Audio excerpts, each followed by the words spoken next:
Welcome to icon India. Icon India groups కోసం offline క్లాసెస్ని అందిస్తూ ఉంది అశోక్ నగర్లో. సో మీరు ఆఫ్లైన్ కోచింగ్ తీసుకోవాలి అని అనుకుంటే మా నెంబర్ 6301468465కి కాల్ చేసి అడ్మిషన్స్ తీసుకోవచ్చు. ఇక అలాగే ఆన్లైన్లో కూడా అతి తక్కువతో ఐకాన్ ఇండియా ఫుల్ కోర్సెస్ని అందిస్తూ ఉంది. సో ఇక ఉచితంగా కరెంట్ అఫైర్స్ పీడిఎఫ్స్ కోసం మీరు ఐకాన్ ఇండియా యాప్ని డౌన్లోడ్ చేసుకోండి. ఇక మనం ఈరోజు ఇంపార్టెంట్ కరెంట్ అఫైర్స్కి సంబంధించి మార్చ్ 1 గురించి డిస్కస్ చేద్దాం. సో మరి ఈ 1 మార్చ్కి సంబంధించినటువంటి కరెంట్ అఫైర్స్లో ముందుగా అంతర్జాతీయ మహిళా దినోత్సవ వీక్ గురించి తెలుసుకుందాం. వారోత్సవాలకి సంబంధించి అంతర్జాతీయ మహిళా దినోత్సవం అని అంటున్నాం. దీనే వరల్డ్ ఉమెన్స్ డేగా సెలబ్రేట్ చేయడం జరుగుతూ ఉంది మార్చ్ 8న. అయితే అంతకంటే ముందు ఈ మార్చ్ 1 నుంచి 8th వరకు కూడా 7th వరకు కూడా ఈ అంతర్జాతీయ మహిళా దినోత్సవ వారోత్సవాలను వీక్ సెలబ్రేషన్స్ని చేయడం జరుగుతూ ఉంది.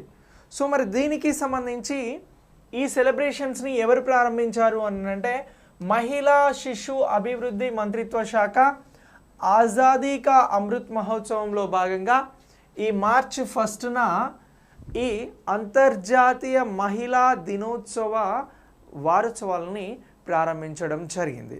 సో ఇందులో ఎవ్రీడే కూడా మహిళలకి సంబంధించినటువంటి వివిధ అంశాల పట్ల వారికి అవగాహన కల్పిస్తూ మహిళలకి సంబంధించి అలాగే వారికి అవగాహన పెంపొందించడంతో పాటు ప్రతి డేకి కూడా స్పెషల్గా ఒక థీమ్ని తీసుకోవడం జరుగుతూ ఉంది.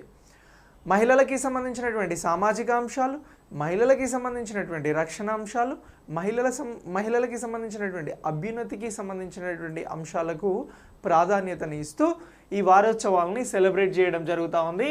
ఇక ఇందులో భాగంగా ప్రత్యేకంగా మహిళల భద్రత మరియు సాధికారత ఈ థీమ్లను కవర్ చేస్తూ ఈ ఈవెంట్స్ అనేవి నిర్వహించడం జరుగుతూ ఉంది 1 వీక్ సెలబ్రేషన్స్కి సంబంధించి. ఏ డేకి స్పెషల్గా దీన్ని నిర్వహిస్తున్నారు అని అంటున్నాం, అంతర్జాతీయ మహిళా దినోత్సవానికి సంబంధించి వరల్డ్ ఉమెన్స్ డే మార్చ్ 8న రాబోతుంది. సో అంతకంటే ముందు ఈ మార్చ్ 8 కంటే ముందు కూడా ఈ 1 వీక్ సెలబ్రేషన్స్ని చేస్తూ ఉన్నారు అని అంటున్నాం. ఇక అలాగే లింగ సమానత్వం, మహిళా సాధికారత సాధించడంలో సాధించినటువంటి పురోగతిని ఇలాంటి వాటికి ప్రాధాన్యత ఇస్తున్నారు. మహిళల భద్రతకి సంబంధించి అలాగే భద్రతపై అవగాహన కల్పించేందుకు కూడా ప్రత్యేక కార్యక్రమాలు నిర్వహించడంతో పాటు bureau of police research and development సహకారంతో దీన్ని రేపు సెలబ్రేట్ చేయబోతున్నారు. ఇలా ఎవ్రీడే కూడా ఒక ప్రోగ్రామ్ని తీసుకుంటున్నారు అని చెప్పేసి మనం గుర్తుంచుకోవాల్సి ఉంటుంది. ఇక మార్చి 8న నారీ శక్తి పురస్కారాలను కూడా ప్రత్యేకంగా అందజేస్తారు. ఎందుకనంటే ఆ పర్టికులర్ డేని ప్రపంచ మహిళా దినోత్సవంగా నిర్వహిస్తూ ఉన్నారు కాబట్టి. ఇక దీనికి సంబంధించి అన్ని రాష్ట్రాలు మరియు కేంద్రపాలిత ప్రాంతాలకి సంబంధించినటువంటి మహిళా పోలీస్ ప్రతినిధుల కోసం అంతర్జాతీయ మహిళా దినోత్సవం సమావేశం అనేది కూడా ప్రత్యేకంగా నిర్వహించబోతుంది. మార్చి 8న నారీ శక్తి పురస్కారాలను అందజేస్తున్నారు. ఈ పురస్కారాలు ఎవరు తీసుకున్నారు ఏంటి అనేది మళ్ళీ మార్చి 8కి సంబంధించి కూడా మనం అప్డేట్లో తెలుసుకోవడం జరుగుతుంది. సో అంతకంటే ముందు ఏంటి అని అంటే ప్రపంచ మహిళా దినోత్సవం 8న నిర్వహిస్తూ ఉన్నారని అంటున్నాం. అంతకంటే ముందు 1 వీక్ సెలబ్రేషన్స్ జరిగాయి. ఇందులో మహిళా సాధికారత, మహిళా భద్రత, మహిళల అభ్యున్నతి ఇలాంటి అంశాలకి ఒక్కొక్క రోజు ప్రాధాన్యతని ఇస్తూ ఈ వీక్ సెలబ్రేషన్స్ జరిపారు అని చెప్పేసి ఇంటర్నేషనల్ ఉమెన్స్ డేకి సంబంధించి మనం అప్డేట్ అవ్వాల్సి ఉంటుంది. సో ఇక దీని తర్వాత ఉమెన్ రిలేటెడ్గా అత్యున్నత పదవులను అధిరోహించినటువంటి వారికి సంబంధించినటువంటి అంశాలకి ప్రాధాన్యత ఇస్తూ ఇప్పుడు సెబీకి సంబంధించి మొట్టమొదటిసారి మహిళా చైర్పర్సన్గా సెబీకి ఎవరు నియమించబడ్డారు అని అంటే మాధబీ పూరి బుచ్. సో ఈవిడ నియమించబడ్డారు. సో ఇటీవల సెబీ మహిళా చైర్పర్సన్గా మొదటిసారి ఎవరు నియమించబడ్డారు అనేది ఎగ్జామ్లో ఎక్కడైనా క్వశ్చన్ అడిగితే మాధబీ పూరి బూచ్ అని చెప్పేసి గుర్తుంచుకోవాలి. సో ఈ సెబీ కొత్త చైర్పర్సన్గా ఈ మాధబీ గారిని నియమిస్తూ ప్రభుత్వం నిర్ణయం తీసుకోవడం జరిగింది. సో ఇలా ఈ securities and exchange board of ఇండియాకి సంబంధించి మొదటి మహిళా చైర్పర్సన్గా ఈ మాధబీ పూరి గారు రికార్డులో నిలిచారు. ఈ విషయాన్ని గుర్తుంచుకోవాలి. ఇక అలాగే ఈమె ఎవరు అని అంటే ఐసిఐసిఐకి సంబంధించి ఏదైతే ఐసిఐసిఐ బ్యాంక్స్ ఉన్నాయో వాటికి సంబంధించి సెక్యూరిటీస్ విభాగం ఏదైతే ఉందో దానికి సంబంధించి మాజీ అధిపతిగా వర్క్ చేయడం జరిగింది అని చెప్తా ఉన్నాం. సో అలా 2017 నుంచి 2021 మధ్యకాలంలో సెబీలో ఏదైతే ఈ securities and exchange board of ఇండియాకి సంబంధించి హోల్ టైమ్ మెంబర్గా కూడా పనిచేశారు ఇంతకుముందు మాధవి పూరి గారు. సో ఇలా ఈ మాధవి పూరి గారి గురించి గుర్తుంచుకోవాలి. మరి ఇంతకుముందు సెబీ చైర్పర్సన్గా ఎవరున్నారు అని అంటే అజయ్ త్యాగి ఉన్నారు. ఈయన ఈ ఫిబ్రవరి 28తో తన పదవీ కాలం ముగిసింది కాబట్టి ఆ పదవిని భర్తీ చేస్తూ ఆ పదవిలో ప్రభుత్వం సెబీకి సంబంధించి మాధవి పూరి గారిని నియమించింది. సో ఈ అంశాన్ని మనం అప్డేట్ అవ్వాల్సి ఉంటుంది. Okay right. ఇక దీని తర్వాత ఇండస్ట్రీ కనెక్ట్ 2022 అని చెప్పేసి అని అంటా ఉన్నాం. సో దీనికి సంబంధించి పరిశ్రమలు అలాగే అకాడమీ సినర్జీ అనేటువంటి అంశంపై సెమినార్ అనేది ఒకటి జరిగింది. సో ఈ సెమినార్ని ఇండస్ట్రీ కనెక్ట్ 2022కి సంబంధించినటువంటి సెమినార్ని కేంద్ర ఆరోగ్య కుటుంబ సంక్షేమ శాఖ అలాగే రసాయనాలు వాటితో పాటు ఎరువుల మంత్రిగా ఉన్నటువంటి డాక్టర్ మన్సుఖ్ మాండవియా గారు ప్రారంభించారు అని చెప్పేసి గుర్తుంచుకోవాలి. ఇటీవల జరిగినటువంటి ఇండస్ట్రీ కనెక్ట్ 2022కి సంబంధించినటువంటి కార్యక్రమాన్ని ఎవరు ప్రారంభించారు అనేది ఫస్ట్ క్వశ్చన్గా ఈ టాపిక్లో నుంచి తీసుకుంటున్నాం. సో దీనిని ఆరోగ్య శాఖ మంత్రి బాధ్యతలతో పాటు ఎరువులు అలాగే రసాయనాలకి సంబంధించినటువంటి మంత్రి బాధ్యతలు నిర్వహిస్తున్నటువంటి మన్సుఖ్ మాండవీయ గారు ప్రారంభించారు అని చెప్పేసి గుర్తుంచుకోవాలి. ఇతను ఈ శాఖలకి సంబంధించినటువంటి కేంద్ర మంత్రిగా క్యాబినెట్ మంత్రిగా చెప్తా ఉన్నాం. సో ఇక దేశం యొక్క పురోగతి యొక్క ఆవిష్కరణ అలాగే సాంకేతికత ఏదైతే ఉంటుందో దీనికి సంబంధించిన ప్రాముఖ్యతపై ఒత్తిడి అనేది ఉంది. సో దీనికి సంబంధించి గొప్ప పరిశ్రమ విద్యా భాగస్వామ్యాల కోసం వినూత్న ఉత్సాహం మరియు నాణ్యమైన ఉత్పత్తుల తయారీకి సంబంధించి మేక్ ఇన్ ఇండియాను అలాగే మేక్ ఫర్ ది వరల్డ్ అనేటువంటి చొరవను అంటే మేక్ ఇన్ ఇండియా అటువంటి కార్యక్రమం అలాగే మేక్ ఫర్ ది వరల్డ్ అనేటువంటి అంశాలను స్కీమ్స్ని ముందుకు తీసుకువెళ్తూ ఈ ఇండస్ట్రీ కనెక్ట్ అనేది ముందుకు వెళ్తుంది. దీనికి సంబంధించి ప్రోత్సాహకం అనేది మేక్ ఇన్ ఇండియాకి కానీ మేక్ ఫర్ ది వరల్డ్కి కానీ లభిస్తుంది కొత్త తయారీల వలన వినూత్నమైనటువంటి సాంకేతిక ఇన్నోవేషన్స్ వలన అని చెప్పేసి ప్రత్యేకంగా చెప్తున్నారు. ఇక ఈ సెమినార్కి సంబంధించి 2 టెక్నికల్ సెషన్స్ జరిగాయి. ఈ సెమినార్లో ఏ సెమినార్లో అంటున్నాం ఇండస్ట్రీ కనెక్ట్ 2022లో 2 టెక్నికల్ సెమినార్స్ జరిగాయి అని అంటున్నాం. సో వీటికి సంబంధించి CIPET TDB technology development board మరియు వివిధ పరిశ్రమల సంఘాలకి చెందినటువంటి పలువురు అధికారులు కూడా ఇందులో పాల్గొన్నారు అని చెప్పేసి అంటా ఉన్నాం. ఇక ఇండస్ట్రీ కనెక్ట్కి సంబంధించి 2022ను ఎవరు ప్రారంభించారంటే మన్సుఖ్ మాండవీయ గారు కేంద్ర ఆరోగ్య శాఖ మంత్రి ఎరువులు రసాయనాలకి సంబంధించినటువంటి బాధ్యతలు నిర్వహిస్తున్నారు. Make in India make for the world అనేటువంటి ప్రోగ్రామ్స్ని ముందుకు తీసుకెళ్లేందుకు వాటిని ప్రోత్సహించేందుకు దీన్ని తీసుకురావడం జరిగింది. ఈ ఇండస్ట్రీ కనెక్ట్ 2022ను నిర్వహిస్తున్నారు అని చెప్పేసి గుర్తుంచుకోవాలి. ఇక దీని తర్వాత నెక్స్ట్ ఏంటి అంటే అంతర్జాతీయ ఋతుపవనాల ప్రాజెక్ట్ అని అంటున్నాం ఇంటర్నేషనల్ మాన్సూన్ ప్రాజెక్ట్ అని చెప్పేసి గుర్తుంచుకోవాలి. మరి ఇది ఇటీవల ఎవరు ప్రారంభించారు ఇంటర్నేషనల్ మాన్సూన్ ప్రాజెక్ట్ అలాగే ఇంటర్నేషనల్ ఋతుపవనాల ప్రాజెక్ట్ని అని అంటే సో దీనికి సంబంధించి ఫిబ్రవరి 28 అంటే మనం నిన్నటి క్లాస్లో చెప్పుకున్నాం నేషనల్ సైన్స్ డే అనేది ఒకటి జరిగింది అని చెప్పేసి సివి రామన్ ఎఫెక్ట్కి ప్రాధాన్యతను ఇస్తూ అని చెప్పేసి మాట్లాడుకున్నాం. సో ఆ సందర్భంగా ఇప్పుడు నేషనల్ సైన్స్ డే 2022 సందర్భంగా అంతర్జాతీయ ఋతుపవనాల ప్రాజెక్ట్ ఇంటర్నేషనల్ మాన్సూన్ ప్రాజెక్ట్ అనేది దీనికి సంబంధించినటువంటి కార్యాలయాన్ని ఎవరు ప్రారంభించారు అని అంటే డాక్టర్ జితేందర్ సింగ్ గారు ప్రారంభించారు. సో ఎవరు ప్రారంభించారు అని అంటున్నాం డాక్టర్ జితేందర్ సింగ్ గారు ఎవరు ఈ డాక్టర్ జితేందర్ సింగ్ గారు అని అంటే సైన్స్ అండ్ ఎర్త్ సైన్సెస్కి సంబంధించి ఉన్నటువంటి మినిస్టర్ అతను ప్రారంభించడం జరిగింది. దేన్ని ప్రారంభించారు ఇటీవల అని అంటే ఇంటర్నేషనల్ మాన్సూన్ ప్రాజెక్ట్ ఆఫీస్ని ప్రారంభించడం జరిగింది. అదే IMPO అని చెప్పేసి పిలుస్తూ ఉన్నాం. సార్ మరి ఈ అంతర్జాతీయ ఋతుపవనాల ప్రాజెక్ట్ కార్యాలయం ఇంటర్నేషనల్ మాన్సూన్ ప్రాజెక్ట్ ఆఫీస్ అనేది పూణేలో ఇండియన్ ఇన్స్టిట్యూట్ ఆఫ్ ట్రాఫికల్ మెటియోరాలజీలో ఇది ఒక విభాగంగా ఉండబోతా ఉంది. ఇక్కడ స్థాపించడం జరిగింది. ఎక్కడ స్థాపించారు అని అంటున్నాం? పూణేలో ఉన్నటువంటి ఇండియన్ ఇన్స్టిట్యూట్ ఆఫ్ ట్రాఫికల్ మెటియోరాలజీలో దీన్ని ప్రారంభించడం జరిగింది. అక్కడే ఉంటుంది ఈ ఆఫీస్. ఏ ఆఫీస్ అని అంటే ఇంటర్నేషనల్ మాన్సూన్ ప్రాజెక్ట్ ఆఫీస్ అని చెప్పేసి అంటా ఉన్నాం. సో మరి ఇక దీనికి సంబంధించి అంతర్జాతీయ ఋతుపవనాల ప్రాజెక్ట్లో భాగంగా ఏం చేస్తారు అని అంటే దేశ ఆర్థిక వ్యవస్థకి ఋతుపవనాలు అనేవి చాలా ఇంపార్టెంట్. ఎందుకు అని అంటే భారతదేశంలో ఎక్కువ మంది జనాభా వ్యవసాయం చేస్తూ ఉన్నారు కాబట్టి ఋతుపవనాల ఆధారంగా వచ్చేటువంటి వర్షాలను బేస్ చేసుకొని అలాగే కరువును ప్రారదోలుతూ వర్షాలు సరైన సమయంలో కురవడం వలన దేశ జీడిపికి వ్యవసాయ పాత్ర చాలా ఉంటుంది కాబట్టి సో దానిపైన ఎఫెక్ట్ చూపెడుతూ ఉంటుంది. కాబట్టి దీనికి ప్రాముఖ్యత ఉంది అని చెప్పేసి అంటా ఉన్నాం. ఇక అంతర్జాతీయ ఋతుపవన పరిశోధనకి సంబంధించినటువంటి కనెక్షన్లు మరియు కార్యకలాపాలను కూడా గుర్తించి ఇప్పుడు స్థాపించినటువంటి ఇంటర్నేషనల్ మాన్సూన్ ప్రాజెక్ట్ ఆఫీస్ అనేది ప్రోత్సహిస్తుంది అని చెప్పేసి కూడా మనం గుర్తుంచుకోవాలి ఈ ప్రాజెక్ట్కి సంబంధించినటువంటి లక్ష్యాలలో భాగంగా. ఇక ఐక్యరాజ్య సమితి ప్రపంచ వాతావరణ సంస్థ, సో దీనికి సంబంధించి WMO అని అంటున్నాం. దీనికి ప్రపంచ వాతావరణ పరిశోధన కార్యక్రమం అనేది ఒకటి ఉంది. ప్రపంచ వాతావరణ పరిశోధన కార్యక్రమాన్ని సమన్వయం చేయడంలో కూడా ఈ ఇంటర్నేషనల్ మాన్సూన్ ప్రాజెక్ట్ ఆఫీస్ అనేది పనిచేయబోతా ఉంది.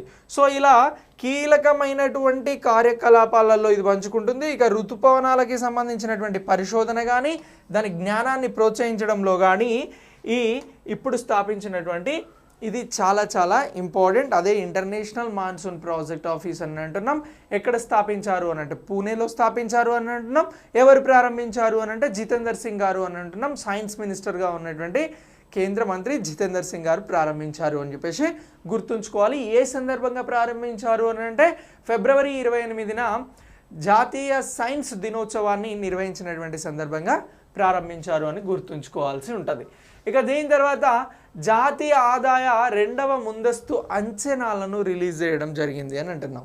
సార్ జాతీయ ఆదాయాన్ని దేంతో లెక్క పెడతాము అని అంటే జీడిపి అంటాం. సార్ మరి ఈ జీడిపి అని అంటే ఏంటి అని అంటే గ్రాస్ డొమెస్టిక్ ప్రొడక్షన్. సో ఒక దేశ సరిహద్దు లోపల ఒక నిర్దిష్ట కాలానికి అంతిమంగా ఉత్పత్తి చేయబడినటువంటి వస్తువులను సేవలనే జీడిపి అని చెప్పేసి అంటా ఉన్నాం.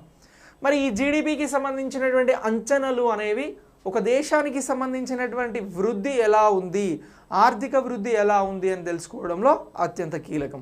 సో ఇప్పుడు ఈ అంచనాలను ఇచ్చారు. ఎవరిచ్చారు సార్ అని అంటే ministry of statistics and programme. ఇప్పుడు చెప్పినటువంటి ఇంతకుముందు చెప్పినటువంటి మినిస్టర్ ఎవరైతే ఉన్నారో జితేందర్ సింగ్ గారు ఈ విభాగాన్ని కూడా అతనే మంత్రి బాధ్యతలను నిర్వహించడం జరుగుతూ ఉంది. ఏ విభాగానికి అని అంటున్నాం? Ministry of statistics and programme ఇంప్లిమెంటేషన్కి సంబంధించి. సో దీనికి సంబంధించి నేషనల్ స్టాటిస్టికల్ ఆఫీస్ అనేది ఉంది. సో ఇది జాతీయ ఆదాయానికి సంబంధించి 2021-22 రెండవ అడ్వాన్స్ అంచనాలను రిలీజ్ చేయడం జరిగింది అని అంటున్నాం. ఇక అలాగే అక్టోబర్-డిసెంబర్ త్రైమాసికానికి సంబంధించి క్వార్టర్లీ 3కి సంబంధించి 2021-22 కోసం ఈ త్రైమాసిక అంచనాలు అనేవి విడుదల చేశారు అని చెప్పేసి కూడా చెప్తాను. అడ్వాన్స్ అంచనాలతో పాటు క్వార్టర్లీ 3కి సంబంధించినటువంటి అక్టోబర్-డిసెంబర్ మధ్య ఉన్నటువంటి 2021-22కి సంబంధించినటువంటి జీడిపి అంచనాలను కూడా ప్రత్యేకంగా ఈ నేషనల్ స్టాటిస్టిక్ ఆఫీస్ అనేది రిలీజ్ చేయడం జరిగింది. దాన్నే మనం NSO అని చెప్పేసి అంటా ఉన్నాం.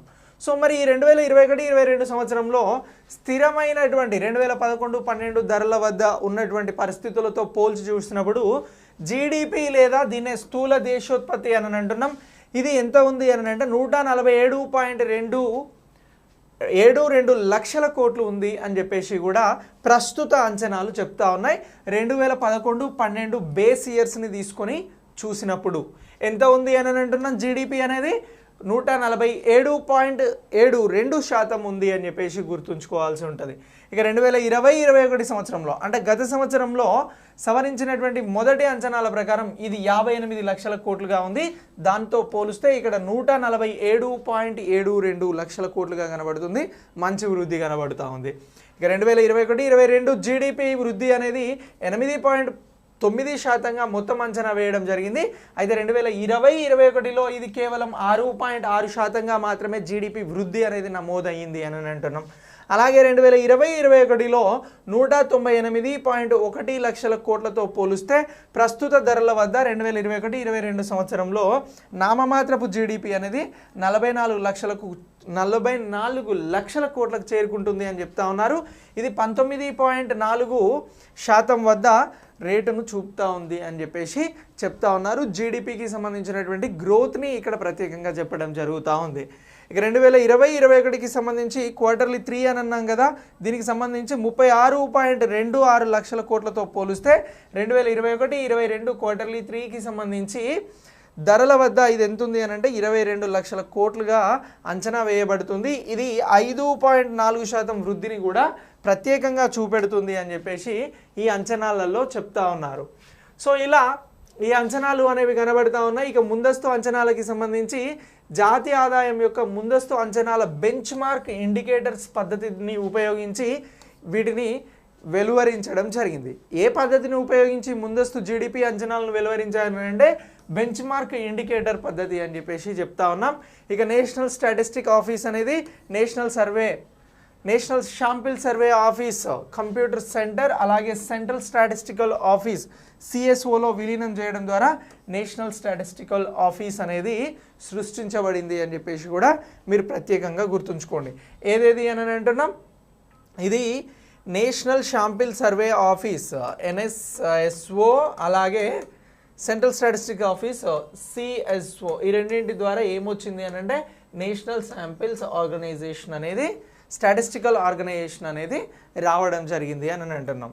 ఇక గణాంక ప్రమాణాలను అమలు చేయడం, నిర్వహించడం, అలాగే రాష్ట్ర కేంద్ర సంస్థల యొక్క కార్యకలాపాలను ముందుకు తీసుకెళ్లడం కోసం రంగరాజన్ కమిషన్ అనేది దీనికి సంబంధించి మొదటగా సూచించడం జరిగింది అనేటువంటి అంశాన్ని కూడా నేషనల్ స్టాటిస్టికల్ ఆర్గనైజేషన్కి సంబంధించి ఆఫీస్కి సంబంధించి ప్రత్యేకంగా గుర్తుంచుకోవాల్సి ఉంటుంది. ఓకేనా? సో ఇలా ఈ కరెంట్ ఎకనామిక్ సెన్సెస్ అనేవి మనకు చాలా చాలా ఇంపార్టెంట్ అని చెప్పేసి కూడా మీరు గుర్తుంచుకోవాలి. ఇక దీని తర్వాత నెక్స్ట్ బిజినెస్ బ్లాస్టర్ అనేటువంటి ఒక ఇన్వెస్ట్మెంట్ సమిట్ని నిర్వహిస్తూ ఉన్నారు. సో దీనిలో ఎవరు ఈ సమిట్లో పాల్గొనబోతున్నారు అని అంటే యువ శాస్త్రవేత్తలు, పారిశ్రామికవేత్తలకి సంబంధించినటువంటి వారు ఇందులో పాల్గొనబోతా ఉన్నారు. ఇక దీని లక్ష్యం దేనిగా పెట్టుకుంది, ఢిల్లీ ప్రభుత్వం నిర్వహిస్తున్నటువంటి దీని లక్ష్యం బిజినెస్ బ్లాస్టర్ ఇన్వెస్ట్మెంట్ సమిట్స్కి సంబంధించి ఇది ఒక ఎక్స్పోను కూడా ప్రత్యేకంగా నిర్వహిస్తూ ఉంది. ఇక ఈ సదస్సు ఎప్పుడు ప్రారంభం అవుతుంది అంటే మార్చి 5న ప్రారంభం అవుతుంది. ఈవెంట్ సందర్భంగా విద్యార్థి వ్యవస్థాపకుల ద్వారా 100 లేదా అంతకంటే ఎక్కువ వ్యాపార ఆలోచనలను ఎంపిక చేసి ప్రత్యేకంగా ప్రదర్శిస్తారు.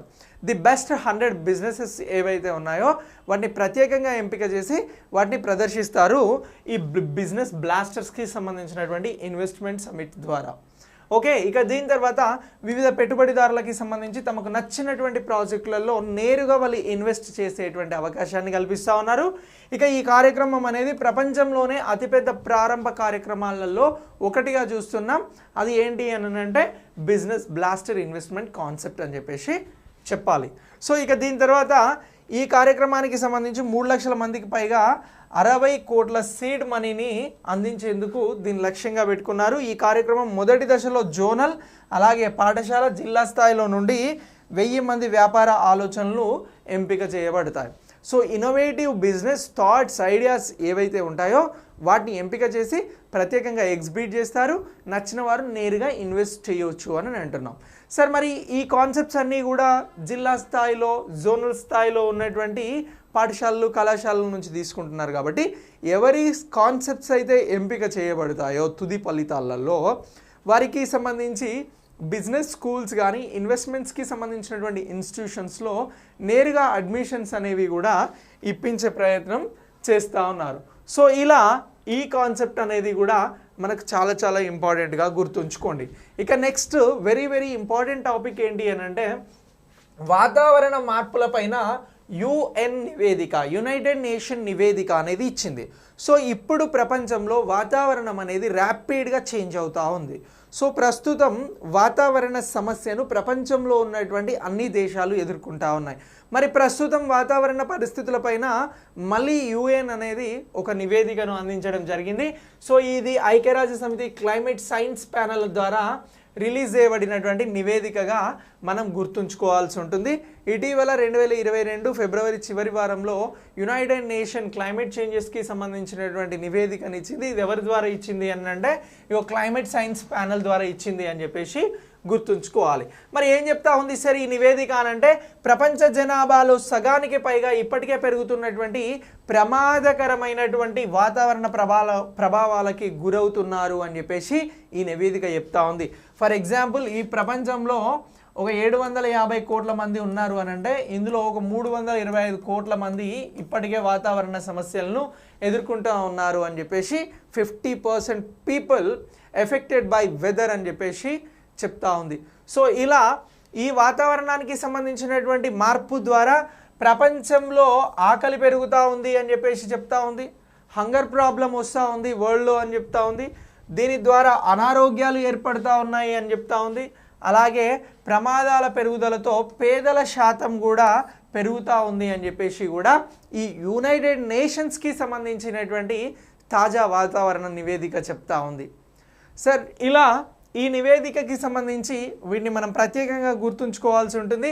ఇక అందరికీ సుస్థిరమైనటువంటి సస్టైనబుల్ అంశాలతో కూడినటువంటి జీవించగలిగేటువంటి భవిష్యత్తును భద్రపరచడానికి కేవలం దీనికి సంబంధించి ఇప్పుడు ఉన్నటువంటి వాతావరణ సమస్య అనేది ఒక పెద్ద సమస్యగా మారింది అని చెప్పేసి కూడా యునైటెడ్ నేషన్స్కి సంబంధించినటువంటి నివేదిక చెప్తున్నటువంటి అంశాన్ని మనం ప్రత్యేకంగా గుర్తుంచుకోవాలి. మరి ఏం చెప్తా ఉంది వాతావరణాన్ని కంట్రోల్ చేయాలి అని అంటే యునైటెడ్ నేషన్ ఇప్పుడు కార్బన్ ఉద్గారాలను తగ్గించాల్సినటువంటి అవసరం ప్రభుత్వాలపైన ఉంది. సో ప్రభుత్వాలు దీనిపైన చర్యలు తీసుకోవాలి అని చెప్తా ఉంది.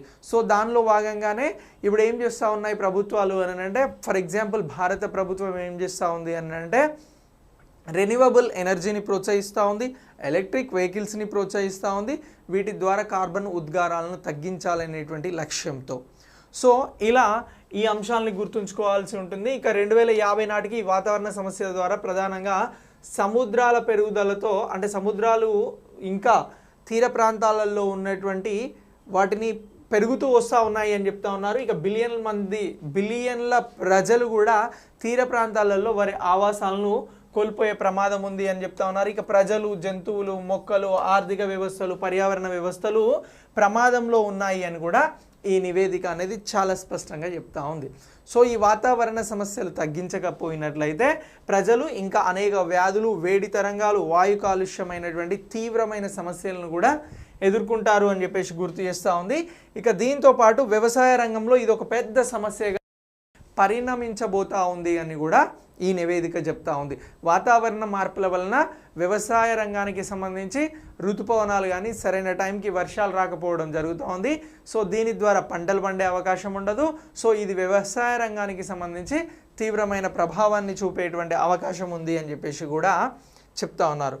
సో ఇలా ఈ వాతావరణ మార్పులపై యునైటెడ్ నేషన్స్ ఇచ్చినటువంటి నివేదిక అనేది కూడా జస్ట్ మీరు ఈ March 1న అప్డేట్ చేసుకోండి. నెక్స్ట్ కరెంట్ అఫైర్స్తో మళ్ళీ కలుద్దాం. Thanks for watching.